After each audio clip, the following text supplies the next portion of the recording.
Македонскиот идентитет е црвената линија преку која владата нема да премине. Заменик министерката за европски прашања вели дека иако изморени од ветување и условувања, Европската унија останува врвен приоритет.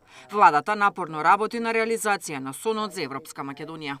Оно што е многу важно е дека досега добро напредуваме, тоа го покажа и овие транши кои што ги добивме по реализацијата на одредени реформи, но знаете, долго зборуваната Европа пред се треба да ја донесеме тука, затоа што за нашите граѓани Европа е синоним на добро здравство, на одлично образование, на борба против корупцијата, на дигитализирана држава и така натаму, така што прво треба да се ја завршиме домашната задача, а секако после тоа следствено следува членството во Европската унија. Она што е важно дека ние не се откажуваме, иако имаме доста предизвици на тој пат, меѓутоа за нас е важно да си ја сработиме, како што кажав, домашната задача, а сигурна сум дека Европа конечно ќе препознае она што нашата држава го прави за да биде дел од големото европско семејство.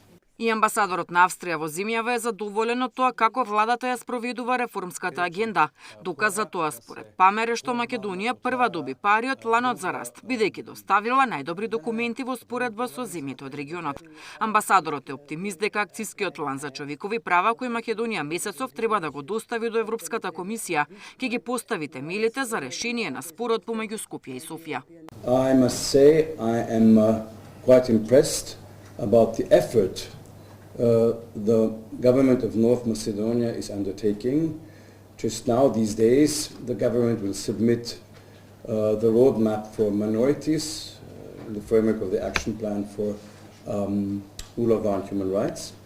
And further roadmaps and further papers are to be delivered this year, which will prepare the ground to start substantial negotiations as soon as the question with the Bulgarian minority and everything else which comes along is solved.